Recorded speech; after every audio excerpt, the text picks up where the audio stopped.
Hello dear students. तो last lecture में हमने पढ़ा था सर्कुलेटरी सिस्टम के बारे में, या फिर हम कह सकते हैं ट्रांसपोर्टेशन इन एनिमल्स के बारे में। मेजरली हमने डिस्कस किया था हार्ट का स्ट्रक्चर एंड फंक्शन। होपफुली सारे कंसेप्ट आपको क्लियर हो गए होंगे। ओके, अगर हम थोड़ा सा एक और क्वेश्चन पॉइंट ऑफ व्यू से बात करें तो जो वर्किंग ऑफ हार्ट है, हार्ट का स्ट्रक्चर है, वहाँ से बहुत सारे छोटे छोटे क्वेश्चन बनते हैं। जैसे लास्ट लेक्चर में मैंने आपको बताया भी था कि जो एट्रियम होता है, एट्रिया कह सकते हैं आप, ऑरिकल कह सकते हैं, और वेंट्रिकल की जो वॉल होती हैं उनमें क्या होती है, डिफरेंस होता है। बिकॉज ऑरिकल्स क्या है, रिसीविंग चैम्बर है, वहाँ पे सिर्फ ब्लड क्या होता है, रिसीव करता है, चाहे वो डीऑक्सीजनेटेड हो राइट साइड पे और चाहे वो ऑक्सीजनेटेड हो लेफ्ट ऑरिकल में। फाइन। जबकि वेंट्रिकल्स को क्या करना पड़ता है, ब्लड को पंप करना पड़ता है, तो वो पंपिंग चैम्बर्स होते हैं। तो वहाँ की जो वॉल होती हैं, जो लेयर होती है, इट शुड बी थिक, ताकि ज़्यादा प्रेशर ग्रेडियंट वो मेंटेन कर सके, ज़्यादा प्रेशर के साथ कॉन्ट्रैक्ट हो सके। फाइन। लेकिन उसमें भी अगर हम देखें तो राइट और लेफ्ट वेंट्रिकल्स की वॉल को, तो वहाँ पे हम लोग अगर कंपेयर करते हैं तो comparative to right ventricle, left ventricle की वॉल्स क्या होती हैं, ज़्यादा थिकर होती हैं। इसका भी रीज़न है बिकॉज राइट साइड से, राइट वेंट्रिकल से ओनली डीऑक्सीजनेटेड ब्लड पहुंचता है सिर्फ और सिर्फ लंग्स तक, ठीक है। जबकि लेफ्ट साइड से, लेफ्ट वेंट्रिकल से एरोटा के थ्रू पूरी बॉडी में ब्लड का सर्कुलेशन होना है, तो प्रेशर एरोटा में ब्लड का ज़्यादा होना चाहिए। तो जो लेफ्ट वेंट्रिकल है उसकी wall comparative to right ventricle thicker होती हैं। फाइन। सेम इसी तरीके से जब हमने पढ़ा था आर्टरीज और वेन्स के बीच में डिफरेंसेस, तो वेन्स में हमने पढ़ा था कि वॉल्व प्रेजेंट होती है। रिमेंबर, वॉल्व्स जो कि बैक फ्लो ऑफ ब्लड को प्रिवेंट करती थी, ठीक है। कि कहीं ब्लड, जब वेसल्स रिलैक्स होते हैं तो कहीं ब्लड वापस ना चला जाए, तो उस बैक फ्लो को प्रिवेंट करने के लिए क्या प्रेजेंट होती थी, वॉल्व्स प्रेजेंट होती हैं। और हमने तब बोला भी था कि जो वेन्स हैं उसी में ही वॉल्व्स प्रेजेंट होती हैं, आर्टरीज में प्रेजेंट नहीं होती, ठीक है। वो करेक्ट था वहाँ पे। लेकिन जब हम हार्ट की बात करें तो हार्ट के अंदर, चाहे वो पल्मोनरी आर्टरी है, चाहे वो पल्मोनरी वेन है, चाहे अरोटा है, aorta is the largest artery, तो हार्ट के अंदर जो ये ब्लड वेसल्स होती हैं, यहाँ पे वॉल्व प्रेजेंट होती है। फॉर एन एग्जाम्पल अगर मैं बात करूँ, एरोटा क्या लेके जा रही है, लेफ्ट वेंट्रिकल से ऑक्सीजनेटेड ब्लड लेके जा रही है। तो वहाँ पे जो कॉन्ट्रैक्शन होगी वेंट्रिकल्स की, उसकी वजह से क्या होगा, प्रेशर, ठीक है, एरोटा में ब्लड क्या फ्लो हो जाएगा, और वहाँ से वो फर्दर जो लार्जेस्ट आर्टरी है वो स्मॉल ब्रांचेस में डिवाइड हो जाएगी, जिसको हम बोल देते हैं आर्टरीज, और हर ऑर्गन तक उसकी स्पेसिफिक आर्टरी ब्लड लेके जा सके। जैसे स्टमक तक जो लेके जाएगी गैस्ट्रिक आर्टरी, लीवर तक लेके जाएगी तो हिपैटिक आर्टरी, फाइन। किडनीज तक जो ब्लड पहुंचा रही है आर्टरी, उसको नाम क्या हो जाएगा, रीनल आर्टरी, ठीक है। तो ये इस तरीके से उनका नाम हम लोग रख देते हैं, ऑर्गन्स की कौन सी आर्टरी कौन से ऑर्गन तक ब्लड लेके जा रही है। लेकिन यहाँ पे जो कंट्रैक्शन होती है वेंट्रिकल्स में, उसमें ये जो प्रेशर है ये एरोटा में मेंटेन रहे। वहाँ पे जब वेंट्रिकल रिलैक्स हो रहे हैं, एरोटा से ब्लड वापस ना आ जाए, तो उसको भी प्रिवेंट करने के लिए वॉल्व्स वहाँ पे प्रेजेंट होती थी। तो रिमेंबर, हमने लास्ट स्ट्रक्चर में डिस्कस भी किया होगा या आपने डायग्राम में देखा होगा, तो कुछ वर्ड लिखे थे वहाँ पे, सेमीलुनर वॉल्व, पल्मोनरी वॉल्व। तो जो पल्मोनरी वॉल्व्स हैं वो प्रेजेंट होती हैं पल्मोनरी आर्टरीज में, पल्मोनरी वेन्स में, और सेमीलुनर वॉल्व्स प्रेजेंट होती हैं कहाँ पे, एरोटा के अंदर, ठीक है। तो ये कुछ बेसिक सी चीज़ें थी जो हम लास्ट लेक्चर में कुछ हमने पॉइंट्स डिस्कस किए, कुछ पॉइंट्स हमारे रह गए। तो इसी के साथ जो हमारा ओवरऑल पूरा कंसेप्ट है सर्कुलेशन से related, transport system in human being से रिलेटेड, वो पूरा पोर्शन क्लियर होता है। फिर भी अगर आपके कोई डाउट्स होंगे तो उनको हम जो डाउट सेशन होगा, कमिंग लाइव सेशन होगा, उसमें डिस्कस कर ही लेंगे। फाइन। तो अब हम आगे बढ़ते हैं हमारे next and the last topic of this chapter के साथ, जो कि है हमारा एक्सक्रीशन।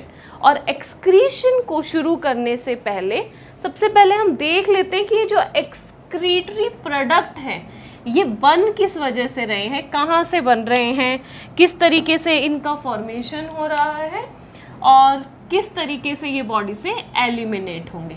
तो बात करते हैं एक्सक्रीशन के बारे में, जो कि हमारा नेक्स्ट टॉपिक है। अब जिस तरीके से हमने बाकी 3 एक्टिविटीज़ के बारे में पढ़ा, हमने न्यूट्रिशन के बारे में पढ़ा, हमने रेस्पिरेशन के बारे में पढ़ा, हमने ट्रांसपोर्टेशन के बारे में पढ़ा in both plants and animals, उसी तरीके से एक और एक्टिविटी कॉमनली होती है जो प्लांट्स और एनिमल्स दोनों में होती है, दैट इज़ एक्सक्रीशन। ये एक्सक्रीशन होता क्या है, जितनी भी ये मेटाबॉलिक एक्टिविटी थी, चाहे न्यूट्रिएंट्स को कंज्यूम करने का प्रोसेस रहा हो इन डाइजेस्टिव सिस्टम, चाहे उन न्यूट्रिएंट्स से एनर्जी किस तरीके से गेन करेंगे हम, जैसे कि सेल के अंदर जाके जब ग्लूकोज एंटर होता था तो वो ग्लूकोज कंप्लीटली ब्रेक डाउन होता था into CO2 and H2 aerobic respiration में, रिमेंबर। तो ये जो प्रोडक्ट बनते थे ग्लूकोज के ब्रेक डाउन से, वेस्ट प्रोडक्ट जो बना CO2, फिर वो CO2 किस तरीके से हमारी बॉडी से एक्सहेल होगी, ये भी एक तरीके का क्या है, वेस्ट मटेरियल ही है, ठीक है। एक्सेस ऑफ वाटर का फॉर्मेशन हो जाना भी is like just waste material for us, जो हमारे बॉडी से in form of sweat, in form of urine release हो जाता है। इसके अलावा जैसे हम अदर न्यूट्रिएंट्स कंज्यूम करते थे, हमने बात की थी प्रोटीन्स के बारे में भी। प्रोटीन्स डाइजेस्टिव सिस्टम में किस में डिवाइड हो जाते थे, अमीनो एसिड्स में। ये अमीनो एसिड्स फर्दर लीवर में जाके डिवाइड हो जाते थे। अमीनो एसिड्स में क्या प्रेजेंट होते थे, अमीनो आयन भी प्रेजेंट होगा, ठीक है, जो कि फर्दर अमोनिया का फॉर्मेशन कर लेता है। ये अमोनिया हमारी बॉडी के लिए बहुत टॉक्सिक मटेरियल है, इतना ज़्यादा टॉक्सिक मटेरियल है कि लीवर उसको एज सच ब्लड में रिलीज भी नहीं कर सकता, क्योंकि वो ब्लड को ही टॉक्सिसिटी वहाँ की इंक्रीज कर देगा। तो लीवर क्या करता है, लीवर इस अमोनिया को कन्वर्ट कर देता है इनटू यूरिया, और वो यूरिया विद वाटर के साथ मिक्स होके हमारी बॉडी से रिलीज़ हो जाता है इन फॉर्म ऑफ यूरिन। तो ये जो भी एक्टिविटीज़ हुई, प्रोडक्ट का फॉर्मेशन, फिर उनका ब्रेक डाउन, और उसके ब्रेक डाउन से जो भी फर्दर वेस्ट मटेरियल रिलीज़ होंगे, इन सब वेस्ट मटेरियल को हम क्या कह देते हैं, मेटाबॉलिक वेस्ट मटेरियल, ठीक है। इतनी बात समझ में आई। अब यहाँ पे कुछ बच्चों के क्वेश्चन आ रहा होगा कि प्रोटीन का ब्रेक डाउन क्यों होता है। एक्चुअल में क्या है, कुछ प्रोटीन्स ऐसे होते हैं जो हम अपनी बॉडी में लाइक जो हमारी बॉडी के लिए असेंशियल हैं, और हमको वो अपनी डाइट के थ्रू लेना पड़ता है। हमारी बॉडी खुद से अमीनो एसिड्स नहीं बना सकती हर तरीके के। कुछ अमीनो एसिड्स होते हैं जो हमारी बॉडी में फॉर्म हो जाते हैं, कुछ अमीनो एसिड्स हैं जो बॉडी में फॉर्म नहीं होते, हमको डाइट के थ्रू उनको बाहर से लेना पड़ता है। फाइन। अब जब भी प्रोटीन के थ्रू हम कंज्यूम करेंगे इन अमीनो एसिड्स को, ठीक है, डाइजेशन में प्रोटीन ब्रेक डाउन होगा, अमीनो एसिड्स रिलीज़ हो जाएंगे, अमीनो एसिड ब्लड के थ्रू पहुँचेंगे जिस जगह पे भी उनका रिक्वायरमेंट है। तो लीवर एक ऐसी जगह है जहाँ पे न्यू अमीनो एसिड्स का फॉर्मेशन हो सकता है। अब चाहो तो वो पुराने अमीनो एसिड को रीयूटिलाइज कर सकते हैं, चाहे उसी से नया कोई अमीनो एसिड फॉर्म कर सकते हैं। ये हमारे लीवर के पास स्पेशल एक उसका फंक्शन है। क्लियर होगी इतनी सी चीज़। तो जब अमीनो एसिड्स का वहाँ पे ब्रेक डाउन होगा नए अमीनो एसिड्स बनाने के लिए, तो उस ब्रेकडाउन प्रोसेस के दौरान रिलीज होगा वहाँ से अमीनो आयन, जो फर्दर एक H पॉजिटिव आयन के साथ मिलके क्या बना सकता है, ammonia, which is a highly toxic substance. तो हम कह सकते हैं कि ये जितनी भी मेटाबॉलिक एक्टिविटीज़ हो रही हैं सेल के अंदर, सेल के बाहर, हमारी पूरी बॉडी में कहीं पे भी, उन मेटाबॉलिक एक्टिविटीज़ से क्या हो सकता है, इन बायोलॉजिकल रिएक्शंस की वजह से क्या प्रोड्यूस होता है, कुछ वेस्ट मटेरियल प्रोड्यूस होता है। ये वेस्ट मटेरियल कैसा हो सकता है, इस वेस्ट मटेरियल में हो सकता है आयंस का कंसंट्रेशन चेंज हो जाए, कि हमारी बॉडी में बहुत ज़्यादा सोडियम इकट्ठे हो गए हैं, क्लोराइड, मैग्नीशियम, इन सब आयंस का एक्सेस हो गया है। या हो सकता है वाटर बहुत ज़्यादा अमाउंट में इंक्रीज़ हो सकता है, या हो सकता है वाटर कम भी हो जाए, वाटर का लेवल चेंज हो गया, ठीक है। कुछ अदर मेटाबॉलिक वेस्ट, जैसे अभी मैंने बताया कि अमोनिया, फिर अमोनिया कन्वर्ट होता है इन यूरिया। तो इस तरीके के जो वेस्ट मटेरियल बनेंगे, उन सब के एलिमिनेशन के लिए, उन सब मटेरियल्स के रिमूवल के लिए जो सिस्टम होता है वो होता है कौन सा, एक्सक्रीटरी सिस्टम। तो सबसे पहले हम बात करें अगर एक्सक्रीटरी सिस्टम इन प्लांट्स के बारे में, तो हालांकि इसमें कोई प्लांट्स में एज सच कोई सेम सिस्टम प्रेजेंट नहीं होता जो कि इन प्रोडक्ट्स के एलिमिनेट करने में रोल प्ले करे, जैसे कि वहाँ पे कंडक्शन के लिए प्रेजेंट होते थे ना जाइलम फ्लोएम, जो फर्दर वाटर को सर्कुलेट कर रहे थे, फूड को सर्कुलेट कर रहे थे। तो इस तरीके से एज सच कोई सिस्टम प्लांट्स में प्रेजेंट नहीं होते, लेकिन प्लांट्स में कुछ एक्टिविटीज़ ज़रूर होती रहती हैं जिसके थ्रू ये वेस्ट मटीरियल रिलीज होते रहते हैं। फॉर एग्जाम्पल फोटोसिंथेसिस प्रोसेस होगी प्लांट्स में, जो कि कहाँ पे होती है, प्लांट सेल के क्लोरोप्लास्ट ऑर्गेनेली में होती है। रिमेंबर ना, ये सब चीज़ें आप लोग पढ़ के आए हो पहले भी, और मैंने न्यूट्रिशन में भी ये डिस्कस किया था, हमने पूरा फोटोसिंथेसिस की प्रोसेस डिस्कस की थी। तो उसमें ड्यूरिंग लाइट रिएक्शन जब ब्रेक डाउन होता है H2O का, तो उस टाइम पे एलिमिनेट क्या होती है, ऑक्सीजन। तो काइंड ऑफ ऑक्सीजन उस टाइम पे क्या है, प्लांट्स के लिए वेस्ट मटेरियल है, और उस ऑक्सीजन का क्या होता है, रिमूवल हो जाता है, सेल से बाहर चली जाती है, तो वो भी क्या हो गया, एक एक्सक्रीशन ही हो गया ऑक्सीजन का। इसी तरीके से रात के टाइम पे या तो जब CO2 होगी, जो एक्सेस ऑफ गैसेज होंगी वो बाहर चली जाएंगी, या फिर वो CO2 क्या होती है, फोटोसिंथेसिस में नेक्स्ट टाइम पे क्या हो जाएगी, यूज़ हो जाएगी।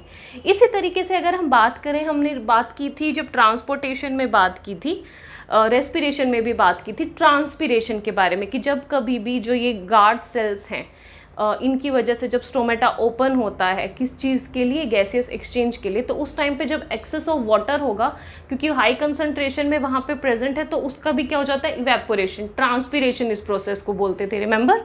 तो ये जो ट्रांसपिरेशन है, चाहे वो स्टोमेटास के थ्रू हो रहा हो, चाहे वो लेंटिसेल्स के थ्रू, इसमें भी क्या हो रहा है, एक्सेस ऑफ वाटर रिलीज हो रहा है। सेम इसी तरीके से जब हमने बात की थी, अगर आपको याद होगा तो स्क्लेरन काइमा टिश्यूज़ के बारे में, हालांकि ये आप 9th में पढ़ के आए हो, तो वहाँ पे भी जो ये बार्क होते हैं, जो ये आउटर मोस्ट कवरिंग होती है, इन सब में क्या फिल्ड हो जाता है, वेस्ट मटीरियल फिल्ड हो जाता है, और फर्दर ये सेल्स केस में कन्वर्ट हो जाते हैं, डेड सेल्स में कन्वर्ट हो जाते हैं, और बार्क की फॉर्म में क्या हो जाएंगे, शेड ऑफ हो जाते हैं प्लांट से।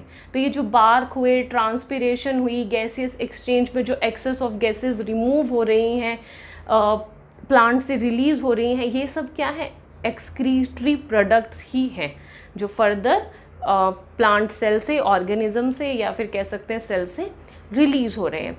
इसके अलावा बहुत सारे प्रोडक्ट, जैसे अगर आपने सुना हो रेजिन्स, गम्स, जो प्लांट सरफेस पे रिलीज़ होते हैं, कभी कभी प्लांट सरफेस पे कुछ क्रिस्टल लाइक स्ट्रक्चर्स भी बने होते हैं, ठीक है, गम्स हो गया, रेजिन्स हो गए, टैनिन्स हो गए, मॉर्फिन भी, इवन जिसको हम सम टाइम पे ड्रग की तरह भी यूज़ करते हैं, ये सब चीज़ें भी क्या है, प्लांट का वेस्ट मटीरियल ही है, जिसको हम फर्दर, जो हमारे लिए यूज़फुल हो जाते हैं, लेकिन प्लांट ने इसको रिलीज़ किया वेस्ट मटेरियल की तरह। तो ये हो गए एक्सक्रीटरी प्रोडक्ट इन प्लांट्स। मैं इस सबको मेंशन एज सच नहीं कर रही हूँ, ये एज इट इज़ पूरा आपकी नोटबुक में, आपकी बुक में, आपके पैकेज में लिखा हुआ है, वहाँ का मैं एक ज़रूर इसमें एक पिक्चर ऐड कर रही हूँ, फाइन, उसको आप ज़रूर पढ़ लेना। हल इस पे बहुत ज़्यादा क्वेश्चन एज सच आते नहीं हैं। ट्रांसपिरेशन के बारे में हम पढ़ चुके हैं, गैसियस एक्सचेंज के बारे में पढ़ चुके हैं, बार्क के बारे में आपको पता ही है, तो छोटे मोटे MCQs क्वेश्चन में ही पूछ लिया जाता है इनको कभी कभार, अदरवाइज कोई एज सच लॉन्ग क्वेश्चन या शॉर्ट नोट इस पर आता नहीं है, तो इसलिए हम इसको डिटेल में डिस्कस नहीं कर रहे हैं। और कोई एज सच सिस्टम भी प्रेजेंट नहीं है एक्सक्रीशन के लिए इन प्लांट्स, वो क्या है, प्लांट के सरफेस के through he, in form of gases, in form of water, in form of resins, in form of gums, कुछ इस तरीके के मटेरियल्स में रिलीज हो जाते हैं। क्लियर होगी इतनी सी चीज़, तो इतना सा ही था हमारा एक्सक्रीशन इन प्लांट्स। अब हम आगे बढ़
तो बात कर रहे हैं हम एक्सक्रीशन इन ह्यूमन बीइंग के बारे में। तो सबसे पहले यहाँ पे अपन डेफिनेशन एक नोट डाउन कर लेते हैं। What do you mean by excretion? तो एक्सक्रीशन क्या होता है? Excretion is the removal of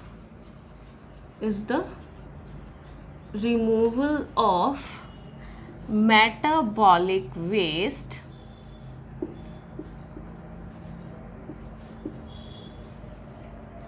waste from the organism या from the body of the organisms, एक ही बात है। तो इसमें इंपॉर्टेंट लाइन क्या है कि ये जो रिमूवल है किसका हो रहा है? मेटाबॉलिक वेस्ट का। ये मेटाबॉलिक वेस्ट का क्या मतलब हुआ कि वो वेस्ट मटेरियल जो सेल्स के अंदर प्रोड्यूस हुआ उसकी मेटाबॉलिक एक्टिविटीज़ की वजह से। मेटाबॉलिक एक्टिविटीज़ कौन सी होती हैं? जो सेल्स को फर्दर न्यूट्रिशन में, ग्रोथ में रोल प्ले करती हैं, जो सेल के लिए असेंशियल है, जहाँ पे प्रोडक्ट्स का फॉर्मेशन हो रहा है, ब्रेक डाउन हो रहा है। तो उन प्रोसेसेस में, उन सेल की ग्रोथ के दौरान, उस सेल के ग्रोइंग फेज के दौरान, उसके लाइफ साइकिल के दौरान उसमें जो जो एक्टिविटीज़ हुई और उन एक्टिविटीज़ की वजह से जो भी वेस्ट प्रोडक्ट वहाँ पे बना, वो वेस्ट प्रोडक्ट का, उस मेटाबॉलिक वेस्ट प्रोडक्ट का जो रिमूवल होगा from the body of the organism, ठीक है जी, ऑर्गेनिज्म से बाहर जो जाएगा वो वेस्ट मटेरियल, उसको हम क्या बोलते हैं? एक्सक्रीशन। ये जो मेटाबॉलिक वेस्ट है ना, इसमें ज़्यादातर अमाउंट किसका होता है? नाइट्रोजिनस का होता है। तो इसको नाइट्रोजीनस मेटाबॉलिक वेस्ट मटेरियल भी बोल देते हैं। तो यहाँ पे सम टाइम आप एक वर्ड देखोगे, ये नाइट्रोजीनस वर्ड ऐड हो जाता है, ठीक है, क्योंकि मेनली जो ये हमारी बॉडी से, ह्यूमन बीइंग से जो रिलीज हो रहा है वो कौन सा रिलीज होता है? यूरिया रिलीज होता है। ये यूरिया कैसे बना? ये यूरिया बनता है हमारे लीवर में, जब अमोनिया को लीवर यूरिया में कन्वर्ट हो जाता है। और ये यूरिया को एज सच रिलीज़ नहीं कर सकते क्योंकि बॉडी में क्या हो जाएगा? टॉक्सिसिटी इंक्रीज हो जाएगी। तो जैसे अगर हम बात करते हैं ना, कई बार आपको जो 9th में पढ़ाया गया था, remember, isotonic solution, hypertonic solution, hypotonic, उसका रेफरेंस यहीं पे होता है, वो यहीं से रिलेट होता है। कि जैसे अगर हम बात करते हैं कि मेरे बॉडी में ये टॉक्सिक मटीरियल है, अब मैंने इसको थोड़े से अमाउंट ऑफ वाटर के साथ रिलीज़ कर दिया, तो ये क्या हो जाएगा? हाइपरटोनिक सॉल्यूशन बन जाएगा। और इस हाइपरटोनिक सॉल्यूशन में मेरे जो सेल्स हैं, अगर मैंने वो रख दिए तो वो क्या हो जाएंगे? श्रिंक हो जाएंगे। तो मेरे को तो ऐसा नहीं करना ना तो मैं चाहिए कि मेरी बॉडी के सेल्स श्रिंक हो, ना हमको ये करना है कि मेरी बॉडी के सेल्स स्वेल हो जाएं, वो नॉर्मल रहने चाहिए। तो उसके लिए मीडियम क्या रहना चाहिए? आइसोटोनिक रहना चाहिए। और वो आइसोटोनिक कब रहेगा? जब ये urea with excess of water, कि थोड़ा इतना अमाउंट ऑफ वाटर हो जिसके साथ ये नॉर्मल एक आइसोटोनिक मीडियम बना ले, जिसमें हमारे सेल्स के रहने से कोई इफेक्ट ना पड़े। तो urea plus water in form of urine हमारी बॉडी से क्या हो जाते हैं? एक्सक्रीट हो जाते हैं। तो मेनली जो ये मेटाबॉलिक वेस्ट रिलीज हो रहा है, ये क्या है? इन फॉर्म ऑफ यूरिन। इस यूरिन के अंदर ज़्यादा अमाउंट में क्या प्रेजेंट होता है? यूरिया प्रेजेंट होता है, साथ ही साथ वाटर इंक्लूड करता है, ठीक है जी। ये यूरिन का फॉर्मेशन होता है किडनीज में। इस पूरे सिस्टम को हम क्या बोलते हैं? एक्सक्रीटरी सिस्टम बोलते हैं। अब अगर हम एक्सक्रीटरी सिस्टम को देखें तो एक्सक्रीटरी सिस्टम में कौन कौन से ऑर्गन इन्वॉल्व हैं? सबसे पहले तो पेयर ऑफ किडनी, ये आपको दिख ही रहा है, left and right kidney, fine. उसी से एसोसिएटेड होते हैं यूरेटर, जो कि फर्दर किडनी में जो भी यूरिन फॉर्मेशन हुआ, जो भी वेस्ट मटेरियल का फॉर्मेशन हुआ, उसको लेके आते हैं कहाँ तक? यूरिनरी ब्लैडर तक। यूरिनरी ब्लैडर में ये वेस्ट मटेरियल थोड़े टाइम तक स्टोर रहता है, ठीक है। और उसके बाद जो यूरिनरी ब्लैडर की ओपनिंग है which is known as urethra, उसके थ्रू क्या हो जाएगा? बॉडी से एक्सक्रीट हो जाएगा, बाहर चला जाएगा, फाइन। एक्सक्रीटरी सिस्टम में एक्सक्रीटरी प्रोडक्ट में, वेस्ट प्रोडक्ट में मेनली प्रेजेंट होता है urea in form of urine, लेकिन उसके साथ एक्सेस ऑफ वाटर भी रिलीज हो जाता है। वो वाटर कि ऐसा भी नहीं है कि इतना ज़्यादा वाटर उसमें रिलीज़ कर दिया कि हमारी बॉडी में वाटर की डेफिशिएंसी हो जाए, डिहाइड्रेशन हो जाए।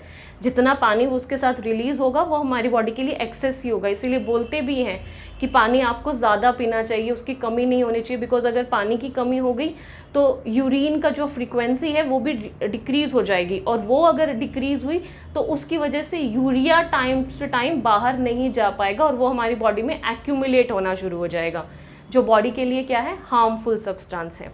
उसके अलावा इसमें होते हैं बहुत सारे लाइक आयंस भी प्रेजेंट होते हैं, जैसे सोडियम एक्सेस हो गया, पोटेशियम एक्सेस हो गया, क्लोराइड हो गया, मैग्नीशियम हो गया। तो ये जो कुछ आयनिक मटेरियल है ये सब भी रिलीज होते हैं, ठीक है जी, इस मेटाबॉलिक वेस्ट में।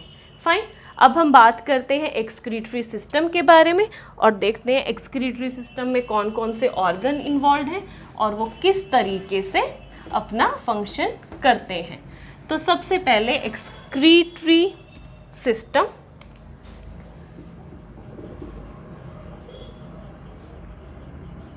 एक्सक्रीटरी सिस्टम में जो इन्वॉल्व है वो सबसे पहले तो कौन कौन से ऑर्गन,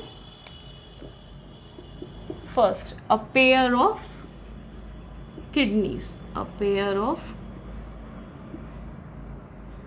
किडनीज, दो किडनीज प्रेजेंट है, right kidney and left kidney. Fine, उसके बाद पेयर ऑफ यूरेटर, हर एक किडनी से जो वेस्ट मटेरियल को लेके आएगा वो कौन लेके आ रहा है, यूरेटर लेके आ रहा है, और दोनों साइड के respective right and left ureter कहाँ पे ओपन हो जाते हैं, यूरिनरी ब्लैडर में। तो थर्ड कौन सा हो गया, यूरिनरी ब्लैडर। फोर्थ कौन सा हो गया, यूरेथ्रा। यूरेथ्रा क्या है, ओपनिंग है जिसके थ्रू जो वेस्ट मटेरियल है, जो ब्लैडर में वेस्ट मटेरियल स्टोर्ड है, जो यूरिन स्टोर्ड है, वो यूरेथ्रा के थ्रू, इस ओपनिंग के थ्रू बॉडी से क्या हो जाता है, रिलीज हो जाता है। क्लियर होगी इतनी सी चीज़। तो ये स्ट्रक्चर को आप ज़रा ध्यान से देख लो, फिर हम बात करते हैं सबसे फर्स्ट पार्ट के बारे में जो कि है किडनीज। सबसे पहले हम बात कर रहे हैं किडनीज के बारे में। तो अगर हम किडनी के स्ट्रक्चर को ध्यान से देखें तो किडनी का स्ट्रक्चर कैसा लिखता है, एक बीन शेप स्ट्रक्चर है एक्चुअली ये। जिस तरीके से आप देखते हो जो राजमा का जो स्ट्रक्चर होता है कुछ इसी तरीके से है, रेडिश ब्राउन कलर का होता है, प्रेजेंट होता है जो किडनी का कलर होता है। लोकेशन के बारे में बात करें, पोजीशन के बारे में बात करें तो कहाँ पे प्रेजेंट होता है, पीछे की तरफ थोड़ा सा प्रेजेंट होता है, पोस्टीरियर मतलब बॉडी के थोड़ा डॉर्सल साइड पे, वर्टिबल कॉलम्स के साइड पे प्रेजेंट होती है, ठीक है। राइट साइड पे राइट किडनी, लेफ्ट साइड पे लेफ्ट किडनी, पेयर की तरह प्रेजेंट होती है। फाइन, अच्छा अब स्ट्रक्चर के बारे में अगर बात कर रहे हैं तो स्ट्रक्चर कैसा दिख रहा है हमको, बीन शेप स्ट्रक्चर दिख रहा है। पोजीशन के बारे में बात कर ली कि वर्टिबल कॉलम के लेफ्ट एंड राइट साइड पे प्रेजेंट होगी। क्लियर होगी इतनी सी चीज़। अब जब इसका स्ट्रक्चर देखते हैं तो जो किडनी की जो कवरिंग होती है, जैसे सेम कवरिंग के बारे में हमने बात की थी जब लंग्स की भी कवरिंग प्रेजेंट होती थी, उसका डबल मेम्ब्रेन लेयर, इसी तरीके से हार्ट में भी प्रेजेंट होती थी। अब क्या किडनीज में भी प्रेजेंट होती है कवरिंग, लेकिन जो ये किडनीज की कवरिंग है ये लिटिल बिट हार्डन होती है। इस हार्ड कवरिंग को क्या बोलते हैं, कैप्सूल बोलते हैं। तो जो किडनी की कवरिंग होती है उसको क्या बोलते हैं, रीनल कैप्सूल, ठीक है जी, क्योंकि ये थोड़ी सी कवरिंग क्या है, हार्ड है। किडनी के लिए जो वर्ड यूज़ करते हैं वो रीनल करते हैं, ठीक है। तो जो बीच में आपको दिख रही है दोनों सिस्टम, जो एक्सक्रीटरी सिस्टम में दोनों की जो किडनीज हैं उसके बीच में एक आर्टरी है और एक वेन है। तो जो आर्टरी ब्लड यहाँ पे लेके जाएगी वो कौन सी होगी, रीनल आर्टरी, ठीक है। और जो वेन यहाँ से डीऑक्सीजनेटेड ब्लड को लेके जाएगी वो कौन सी हो जाएगी, रीनल वेन।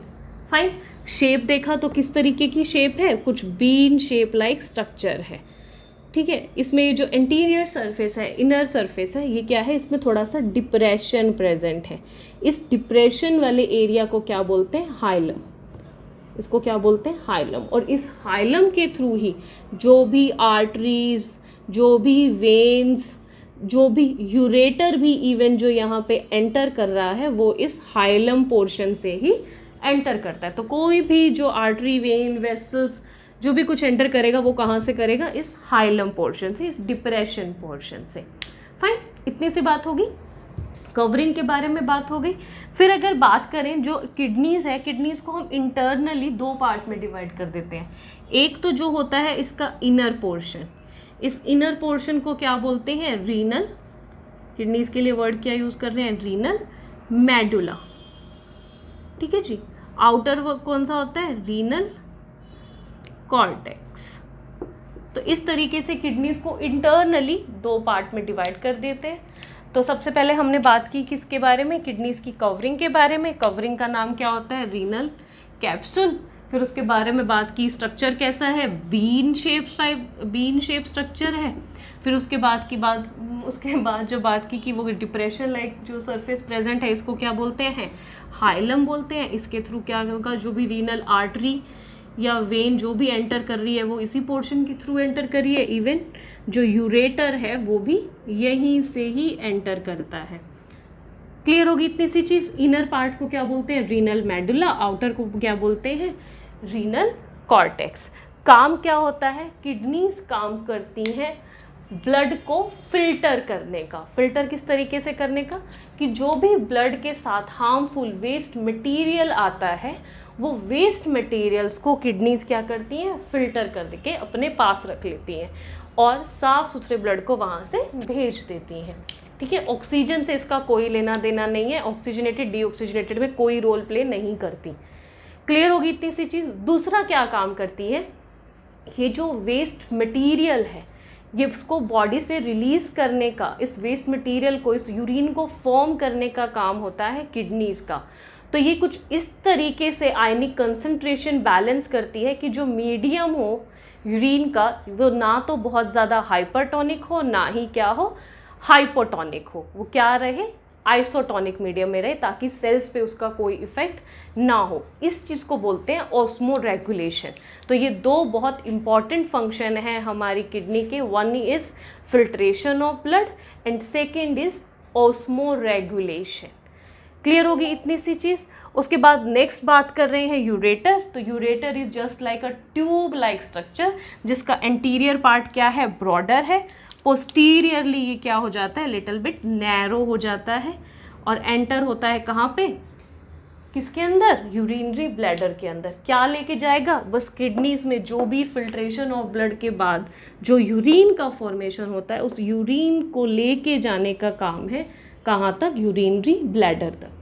ठीक है, यूरिनरी ब्लैडर में यहाँ पे दो होल्स लाइक स्ट्रक्चर्स प्रेजेंट होते हैं, दो स्फिंक्टर्स प्रेजेंट होते हैं जिसके थ्रू ये जो ब्लैडर है दोनों ही साइड के वो एंटर हो जाते हैं, दोनों ही साइड के जो यूरेटर हैं वो एंटर हो जाते हैं यूरिनरी ब्लैडर के अंदर।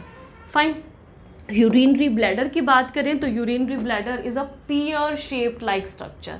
पियर शेप स्ट्रक्चर होता है, उसका जो ऊपर वाला पोर्शन है वो कंपैरेटिव ब्रॉडर होता है और नीचे जाके क्या हो जाता है, नैरोअर हो जाता है। ये जो नैरोअर पोर्शन है यहाँ पे प्रेजेंट होता है यूरीथ्रा, जो कि क्या काम करता है, यूरिनरी ब्लैडर की ओपनिंग एंड क्लोजिंग जो पोर्शन है उसको बोलते हैं यूरीथ्रा, जो कि यूरिन को बॉडी से बाहर रिलीज करने का काम करता है। फाइन, तो ये स्ट्रक्चर हमने थोड़ा सा एक बार देख लिया है, सुपरफिशियल रिव्यू हमने ले लिया है, किडनीज के बारे में उसके थोड़े से फंक्शन के बारे में हम जान लिया है। नेक्स्ट लेक्चर में हम बात करेंगे इन स्ट्रक्चर्स के डिटेल में, जिसमें मेजरली हमको पढ़नी है फंक्शनिंग ऑफ किडनी, बिकॉज जो किडनी में ये जो फिल्ट्रेशन का काम है ये कौन करेंगे, किडनीज के सेल्स करेंगे। और ये जो किडनीज के सेल्स हैं इनको हम क्या बोलते हैं, नेफ्रॉन्स बोलते हैं।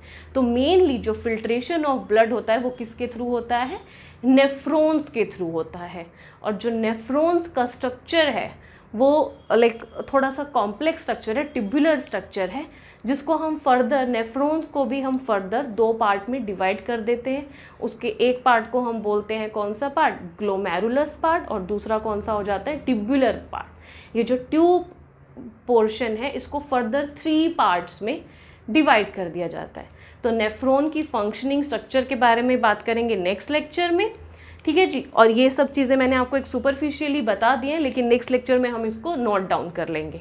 फाइन, तो नोट डाउन करेंगे एक्सक्रीटरी सिस्टम इन ह्यूमंस के सारे पार्ट्स के बारे में, और उसके बाद कंटिन्यू करेंगे with the structure and functioning of nephrons और किस तरीके से यूरिन फॉर्मेशन होता है। फाइन।